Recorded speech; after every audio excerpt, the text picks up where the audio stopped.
Quiero dar las gracias al CIES, a Matías, a Cristian, que parece que no está acá ahora, pero que me invitaron a venir hoy día. El que me invitó originalmente fue Roberto Munita, que no pudo venir hoy, pero fue el primero que me escuchó decir, ¿estáis locos? ¿Cómo se te ocurre que me voy a presentar yo? Pero bueno, aquí estamos. Muy contento de poder estar acá. Había venido una vez antes a uno de los talleres y estoy viviendo en el sur, así que la vez que me resultó que estaba en Santiago y que pude venir, vine a uno de los talleres, fue muy bueno, así que ya conozco un poco la experiencia. Pero quiero contar para comenzar una pequeña historia. En marzo de este año conocí a Dmitry Grigoriev, un ruso de 27 años, que estudió finanzas y trabajaba en un banco. Un tipo joven, pero hace 3 años tomó una decisión bien radical. Su pasión, la verdad, es que era el canto lírico, y decidió dejar toda su incipiente carrera, lo que había estudiado, etc., y empezar una carrera en el canto lírico. Salió de su trabajo en el banco, empezó a entrenarse vocalmente, a una edad en la cual muchos de la gente que se dedica a esto ya lleva bastantes años. El tipo tenía 24 años. Pero su corazón estaba en esto, así que trabajó muy rápido, se aprendió muchos repertorios a una velocidad bastante más rápida de lo habitual, y su esfuerzo y su talento además dio fruto. A los 2 años salió cuarto en un gran concurso internacional, el Tchaikovsky International.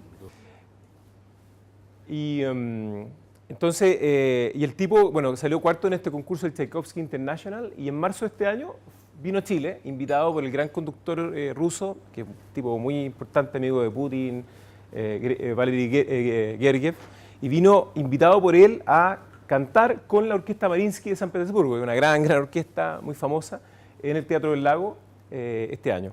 El tipo lleva 3 años nomás cantando y ya lo invitó Valery Gergiev. O sea, claramente el tipo era bueno y el tipo hizo un salto que le rindió fruto. Pero la pregunta es qué es lo que hizo que Dmitry hiciera esto. O sea,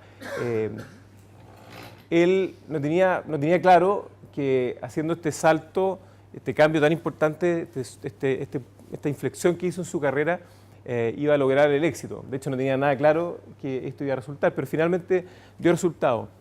¿Y qué es lo que pasaba? El tipo, la verdad es que sentía que su corazón estaba ahí, lo que lo entusiasmaba era el canto lírico, y fue capaz de dar este salto. La verdad es que a mí me impactó mucho conocerlo, por su calidad humana y también por su historia, una historia bien increíble, y me hizo pensar mucho también a mí sobre mi historia personal y sobre las veces en que yo he estado en situaciones como esa, donde a veces uno tiene que tomar decisiones donde la lógica, entre comillas, dice una cosa, pero el corazón dice otra cosa.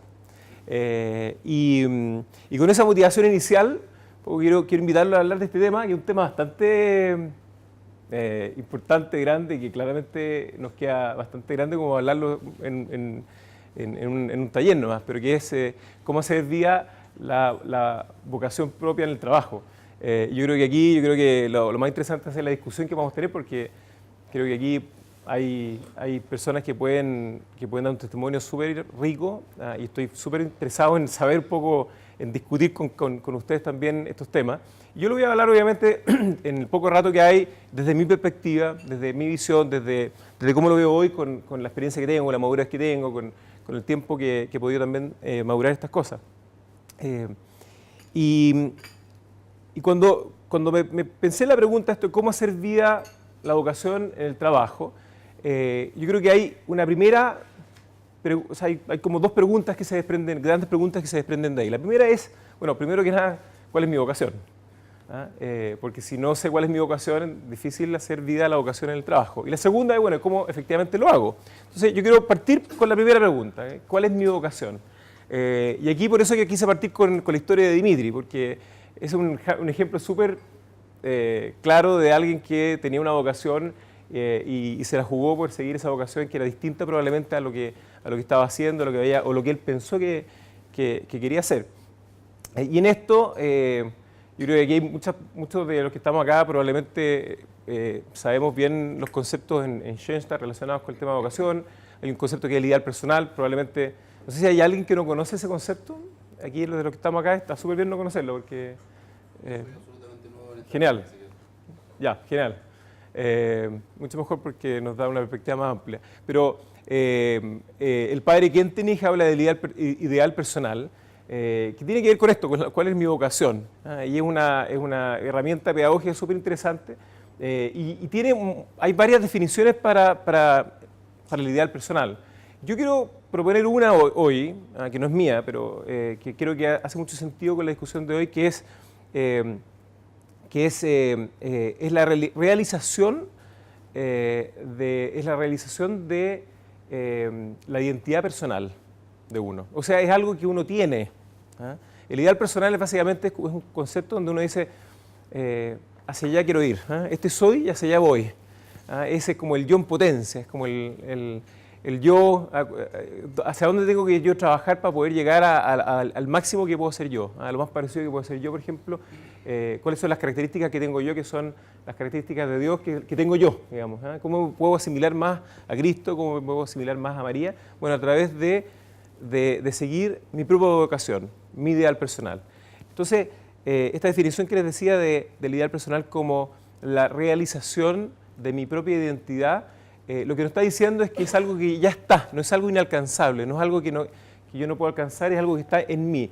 Y hay una figura, un ejemplo que a mí me encanta, el que más me gusta para poder explicar esto, es que es el de Miguel Ángel, el escultor renacentista. El tipo decía que cuando tomaba una pieza de piedra para poder realizar una escultura, y tomaba el martillo y el cincel, lo que él hacía no era ir dándole forma a la piedra para poder obtener una figura, sino que lo que hacía era ir sacándole lo que sobraba a la piedra para encontrar la figura que estaba dentro. Entonces él decía que ya estaba dentro de la piedra, ya era como que la piedra tenía una vocación, un ideal personal, había un símbolo que estaba ahí, y él lo que tenía que hacer era simplemente ir descubriéndolo. Y eso básicamente es para mí el ideal personal. Es algo que está ahí, y a veces por circunstancias de la vida, por los nudos que uno tiene, por las experiencias, por miles de elementos que todos conocemos, por las pequeñeces de cada uno, se nos hace difícil a veces que esa figura salga, y a veces incluso somos un bloque de piedra que no se parece en nada a esa figura. Pero eso es, entonces, como primera cosa, yo sé que hay muchos de acá que probablemente han trabajado también este concepto. Esto no es un concepto schoenstattiano, o sea, el tema de la vocación es un concepto de la Iglesia, pero dentro de Schoenstatt ha habido este desarrollo, esta propuesta del padre Kentenich, que es súper interesante y súper buena, y de hecho, para los que no lo han hecho o quisieran desarrollar este tema, hay varias formas, hay gente que hace talleres, pero yo personalmente, yo seguí un poco la línea del taller del profesor Juan Enrique Goymans, profesor de la Universidad Católica, que realizó un taller, hay una metodología y es súper buena, la verdad. Y yo, quizás una de las razones por qué me invitaron a este taller es porque yo durante varios años di este taller y lo trabajé con un grupo de personas. Y es súper interesante porque para poder saber cuál es la vocación de uno, yo creo que uno no lo sabe, uno lo trabaja toda la vida eso, pero es súper interesante poder llegar a una formulación que sea bien concreta y que a uno le da básicamente orientaciones para la vida. Para ser un poquito más concreto, la síntesis máxima de un ideal personal es un símbolo, es un tótem, es algo que a uno lo representa. Entonces, para uno después de hacer este trabajo, uno podría decir, yo soy como un árbol, un roble, por ejemplo, que soy un árbol grande que está bien puesto en la tierra y que da sombra y que cobija. Eso podría ser un ideal personal, por ejemplo. O podría ser, otro podría ser, yo quiero ser una antorcha, porque yo abro camino, porque ilumino, porque le muestro el camino a otras personas, soy punta lanza. O alguien podría decir, lo mío es ser fuente de vida, ser agua, ser transparente, y eso es algo que a uno lo motiva. El ideal personal, o esta formulación de la vocación, no es algo tan concreto como decir yo voy a ser ingeniero civil industrial que va a hacer un máster en políticas culturales y después va a hacer un MBA y se va a dedicar a la cultura. No, son orientaciones más generales, pero que tienen que ver con algo muy profundo del corazón, que también vamos a hablar un poco de eso después. Entonces yo un poco animo a eso, digamos. Esto es una búsqueda constante y vale la pena hacerla porque es algo, como les decía, una herramienta pedagógica súper potente para poder ir desarrollando la espiritualidad personal y poder también ir tomando decisiones en la vida.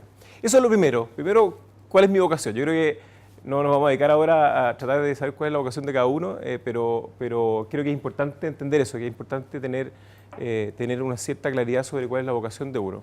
Entendiendo que cada uno de nosotros somos personas únicas, irrepetibles, valiosas al ojo de Dios, y cada uno tiene una vocación distinta. La mía no es la vocación del otro. Cada uno tiene una vocación distinta, y esa es la maravilla, y esa es la maravilla de la diversidad, de la maravilla del ser humano. Ahora, ante la pregunta de cómo hago vida mi vocación en el trabajo, yo quiero proponer, aparte del tema de primero saber cuál es la vocación, otros 4 elementos. El primero, y esto de nuevo desde mi experiencia, desde cómo lo veo yo, el primero es la coherencia. Entonces, la coherencia en la toma de decisiones. O sea, si uno quiere hacer vida, la propia vocación en cualquier lugar y en específico en el trabajo, uno tiene que ser coherente con la vocación de cada uno. Entonces, la pregunta es ¿cómo soy coherente con la vocación de cada uno? Y ahí, obviamente, el ideal personal, como les decía, da muchas orientaciones. La economía tradicionalmente ha asumido que los seres humanos tomamos decisiones racionales, ¿ya? Yo creo que no tengo nada contra los economistas, quizás hay alguno presente, pero yo creo que esa es una de las razones por qué los economistas generalmente se equivocan con sus predicciones, porque efectivamente nosotros no tomamos decisiones racionales todo el tiempo. De hecho, en el último tiempo ha cobrado fuerza lo que se ha denominado la economía conductual. Y incluso esto le valió un Nobel a un profesor israelí estadounidense, profesor Kahneman, en el año 2002. Y lo que plantea básicamente es que nuestro sistema de pensamiento nosotros tenemos 2 sistemas de pensamiento, ¿no? Un sistema que es racional y un sistema que es motivado más por la intuición. Y lo que ocurre normalmente es que, o muchas veces, es que el segundo esquema de pensamiento, el de la intuición, que es rápido y poderoso, domina al primero, el de la razón, que es más lento, que demora más tiempo, que requiere más trabajo, y creemos que estamos tomando decisiones racionales cuando lo que ocurre es que estamos inventando una historia que nos parece racional, ¿ya? Y eso ocurre por lo que los psicólogos denominan, aquí por favor me corrigen los psicólogos presentes, pero lo que los psicólogos denominan los sesgos cognitivos, ¿ya? Nosotros tomamos decisiones, miles de decisiones en cada momento, no nos damos ni cuenta. Hay decisiones más pequeñas, decisiones más grandes, decisiones pequeñas como por ejemplo comprar el detergente en el supermercado. Yo normalmente no compro detergente, no tengo idea qué detergente comprar, y cuando mi señora me dice, por favor compra detergente, le digo, por favor dime exactamente qué marca, qué modelo, qué cantidad, porque no tengo idea. Y si no me lo dice, ¿cómo tomo la decisión? No sé, tincada. Ahí los expertos en marketing obviamente saben que esto pasa, entonces están los colores, la forma. Obviamente al final uno toma una decisión que es poco quizás racional y probablemente no es de mayor costo-eficiencia, pero lo hace por sesgo. Me tinca este otro. Este es de una marca que ya he comprado antes, no sé, son sesgos. Pero también esto no lo pasa a las grandes decisiones de la vida, como por ejemplo un cambio laboral importante, como el de Dimitri, que hablábamos recién. Para los que llegaron recién, estaba contando un ejemplo de un ruso que se dedicaba a las finanzas y después tomó una decisión súper radical de cambiar su historia, su vida y dedicarse al canto lírico. Una decisión súper radical. Bueno, una decisión como esa claramente requiere de gran reflexión. ¿Qué motivó a Dimitri a tomar esa gran decisión? Entonces uno piensa, bueno, ¿cuáles son los elementos que uno tiene que ponderar en una decisión importante? Bueno, uno piensa, obviamente tiene que haber un tema de si lo que voy a hacer es algo que me gusta, si el cambio laboral que quiero hacer es porque es algo que me motiva, que me gusta, que me entusiasma. Un segundo elemento sería pensar en que si es que tengo aptitudes para lo que voy a hacer. O sea, no tiene mucho sentido quizás tomar una decisión sobre un cambio laboral si yo sé que no voy a ser bueno en eso. Y obviamente hay muchas otras decisiones, hay temas familiares, hay tantos elementos, pero también están metidos ahí los sesgos, y están metidos ahí también los temores. Y finalmente es muy difícil tomar esas decisiones porque somos humanos, porque no tomamos decisiones racionales todo el tiempo y porque estamos influenciados por muchos elementos. Entonces, entender y reconocer que tenemos estos sesgos es el primer gran paso para la toma de decisiones. Pero ahí también, de nuevo, volviendo al padre Kentenich, nosotros tenemos una propuesta de cómo tomar decisiones que es súper potente, y que es una forma súper sencilla y súper efectiva, que es seguir las voces de Dios. Y el padre Kentenich lo que enseña es que hay tres voces, ¿no es cierto?, que es la voz del ser, la voz del tiempo y finalmente las voces del alma. Y yo sé que muchos de ustedes conocen esto, voy a ser breve, pero ¿cuáles son las voces del ser?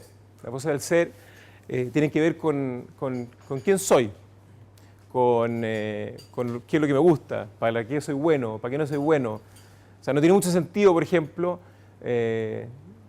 una persona que tiene un escolar de cuarto medio está tomando decisión vocacional de decidir dedicarse al cálculo estructural si es que no le pega a las matemáticas. No tiene mucho sentido. O sea, hay una razón de ser ahí.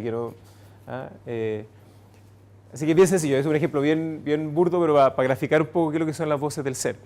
Tiene que ver no solamente con lo que soy bueno, pero también con lo que me gusta, obviamente. Si no me gusta eso, tampoco obviamente no voy a querer tomar una decisión como esa. Las voces del tiempo o las voces de la historia tienen que ver con nuestra historia personal. ¿Cuáles son los hitos que han marcado mi camino?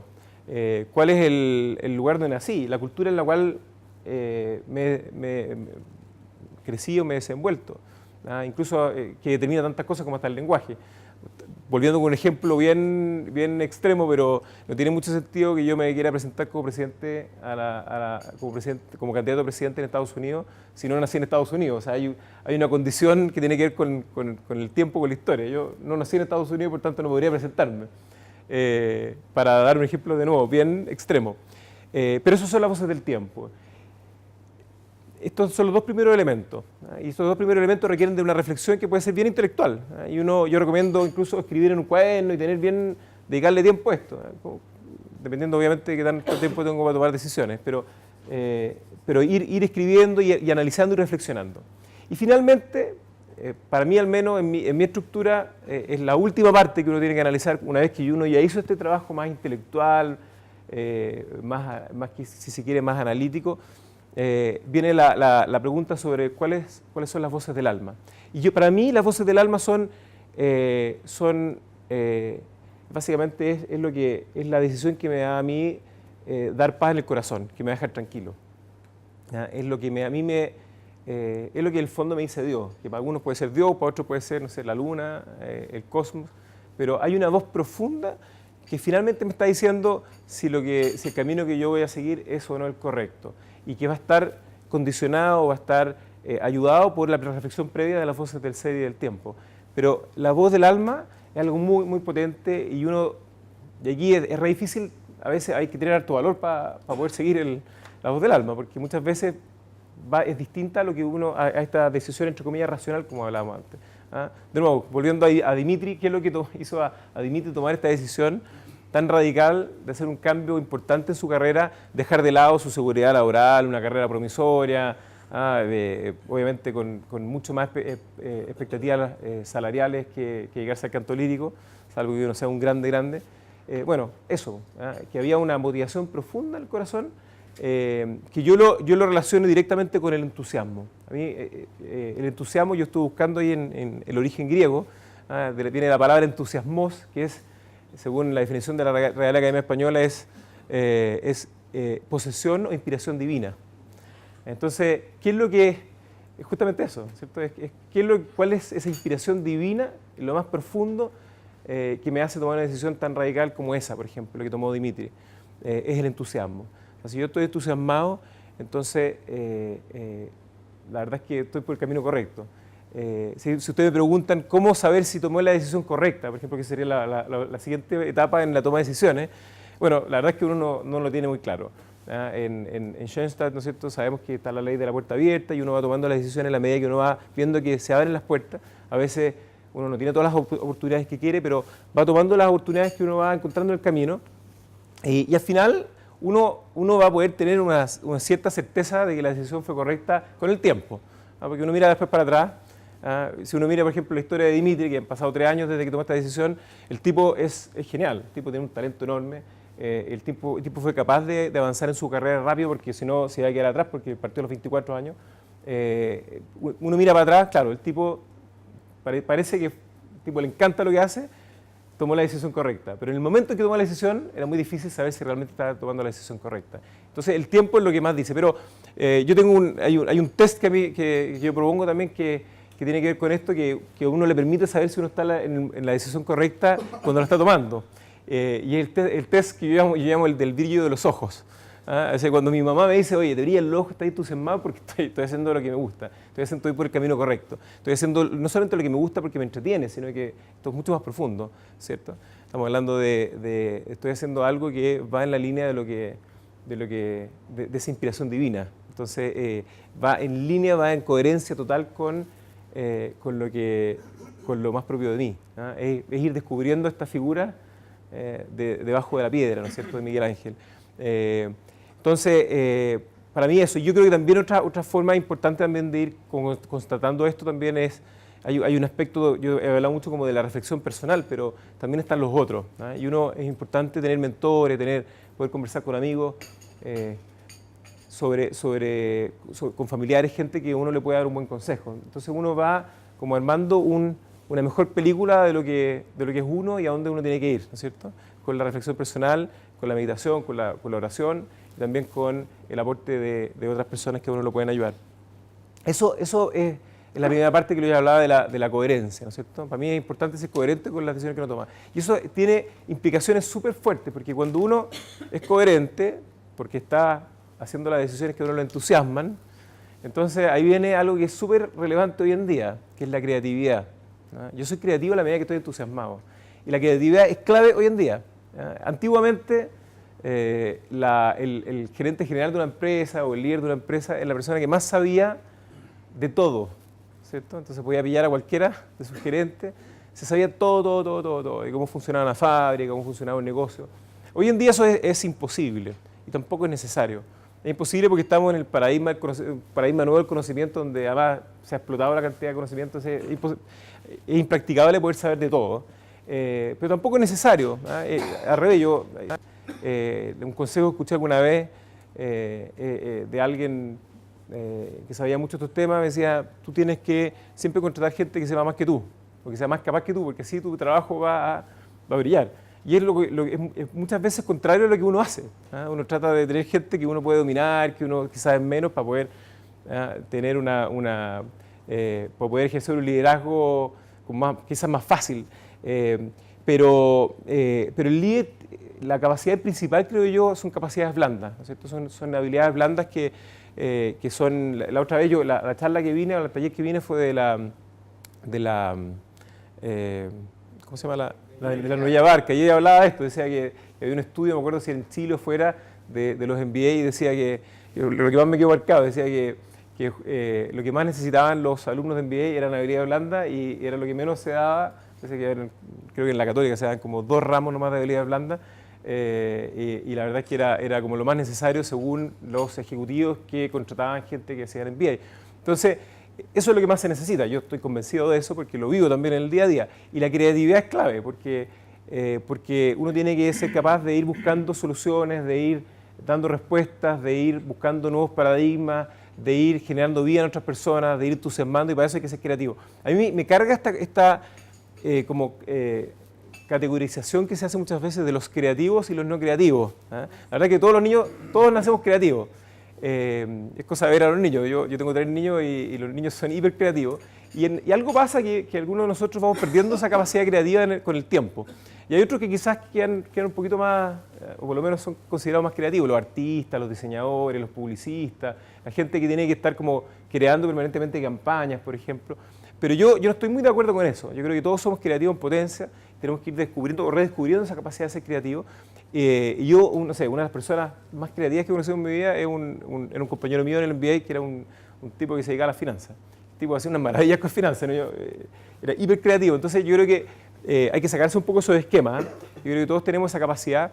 Entonces no es algo que es para algunos, sino que es para todos. Yo creo que todos tenemos que tener esa capacidad, especialmente si uno quiere optar o está en cargos de liderazgo. La creatividad es clave. ¿Y por qué tiene que ver la creatividad con el entusiasmo? No sé, hay un ejemplo que para mí es bien simpático para explicar esto.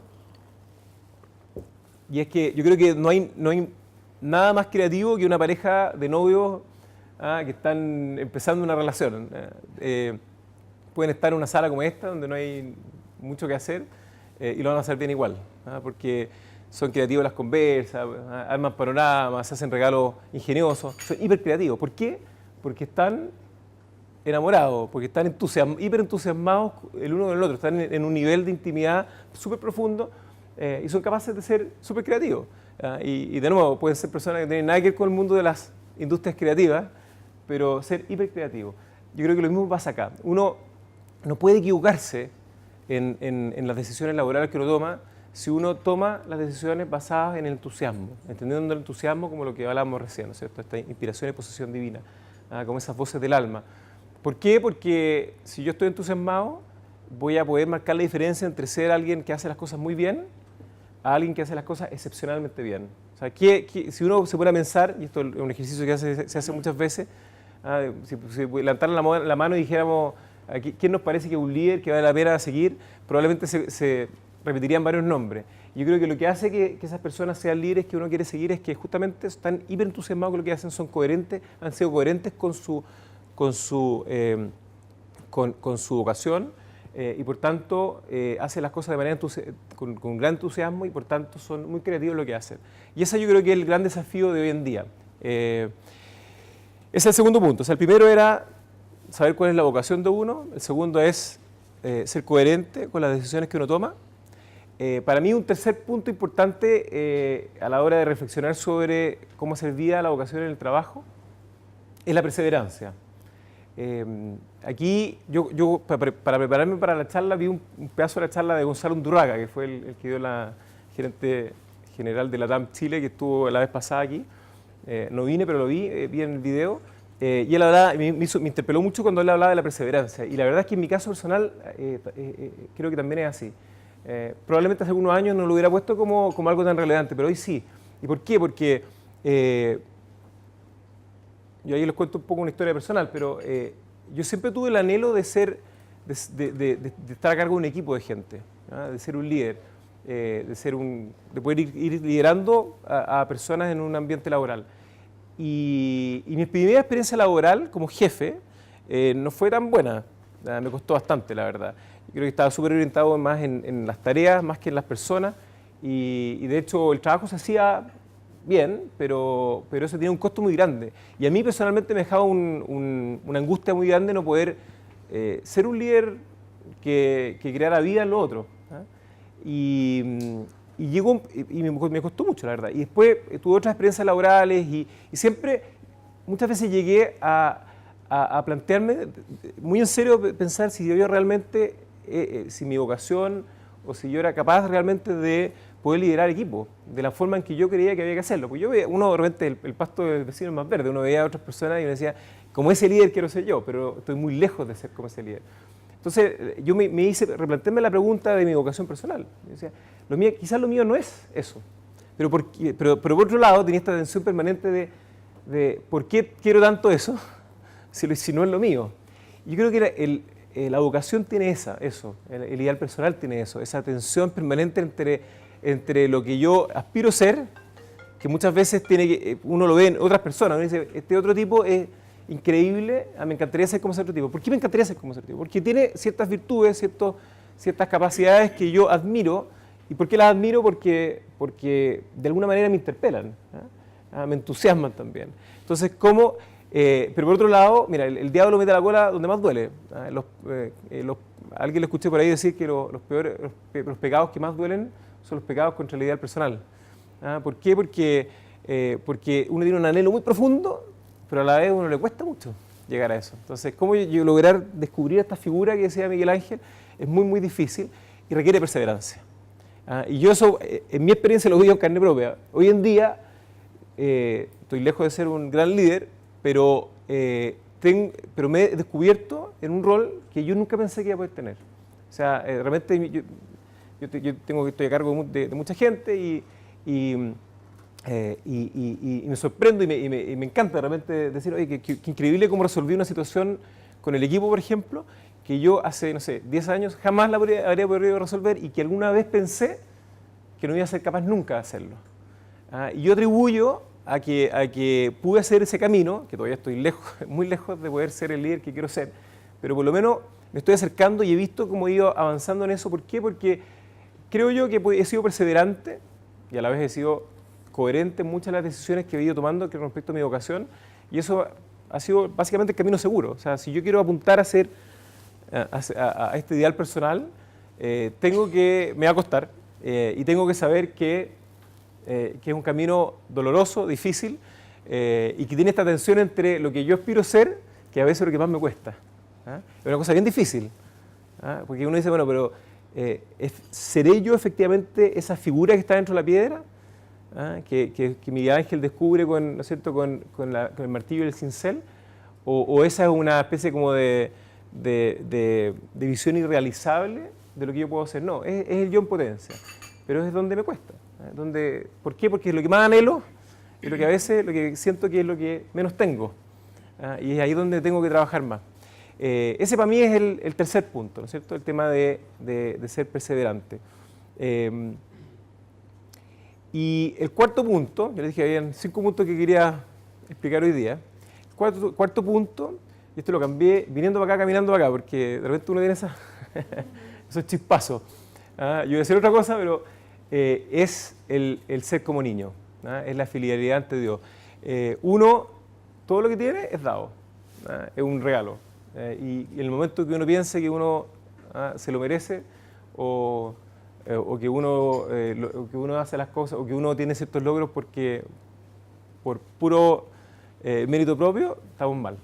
Yo creo que aquí, en los momentos en que uno, justamente en esos momentos donde uno dice aquí, quizás mi vocación no va por ahí, quizás lo mío no es liderar un equipo de trabajo, es donde uno dice, bueno, si es mi vocación, si es lo que Dios quiere de mí, bueno, encárgate tú, digamos.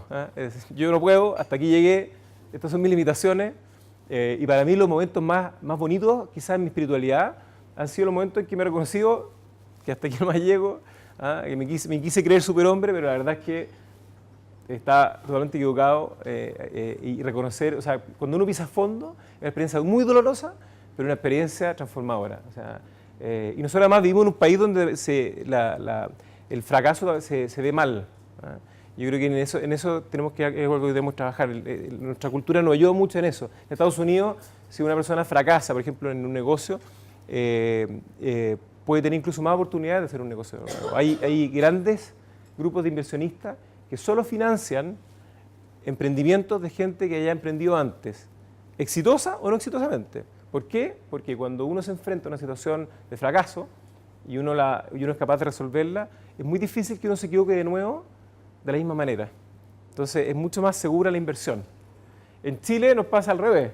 El que fracasó se le hace la cruz, se le cierran las cuentas bancarias, y por eso es que a veces quizás nos cuesta mucho reconocer un fracaso, y personalmente a mí me cuesta mucho. Pero cuando uno ha vivido esa experiencia,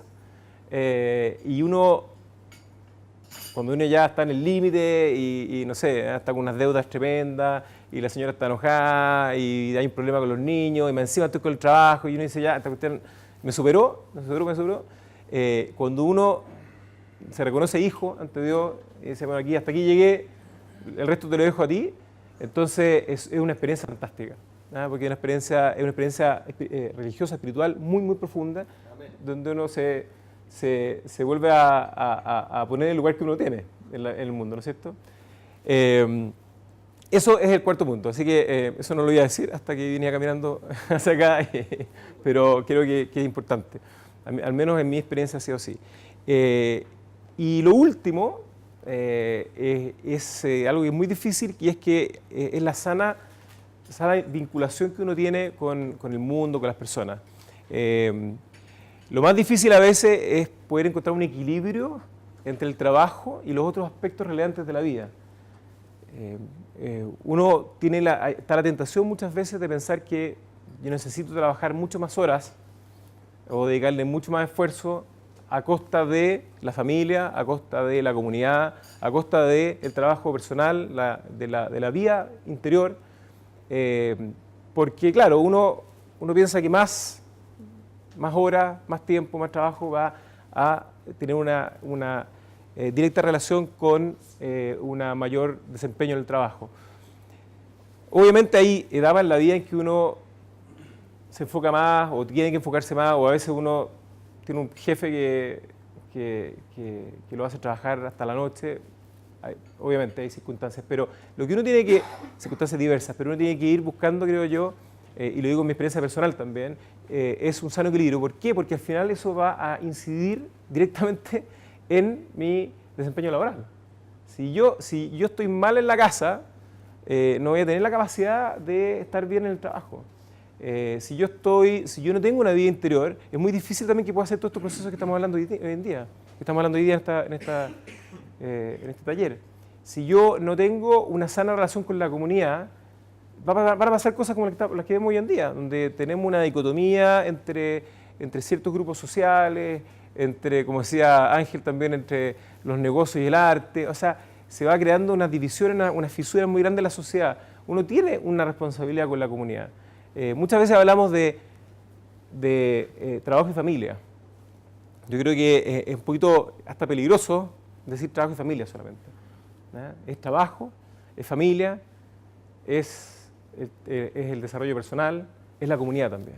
Cómo yo me relaciono sanamente con todos estos mundos, cómo tengo una sana vinculación, un organismo de vinculaciones como en Palabras Tatiana, que sea sano, cómo me relaciono con Dios, con los demás, etc. Y en eso yo creo que los que tienen más experiencia quizás pueden darnos bastantes lecciones en esto. Yo personalmente les puedo confesar que en mi trabajo hoy en día he ido entendiendo esto y he ido trabajándolo de manera que antes no la conocía. Yo tengo un trabajo que es bien desafiante, a mí por lo menos a mí me interpela mucho, me encanta, me entusiasma, pero es muy difícil. Pero yo creo que le dedico menos tiempo al trabajo hoy que ninguno de mis trabajos anteriores. Y tengo mucho más tiempo, bueno, vivo al lado de la casa, al lado del trabajo, y los niños están en el colegio al lado, y yo vivo en Frutillar. Entonces la verdad es que no tengo pérdida de tiempo en los traslados, lo cual ayuda bastante.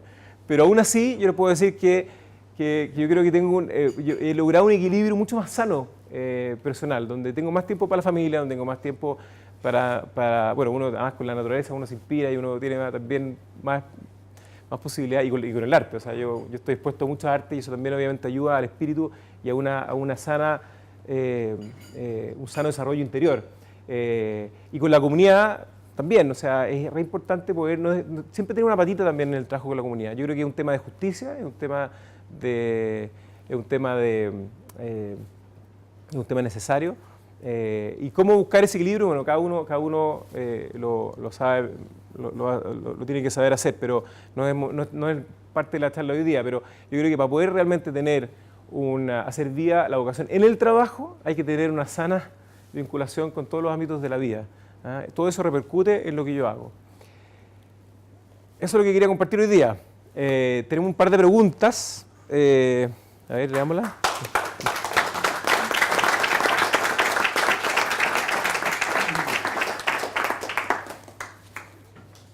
¿Doy las preguntas?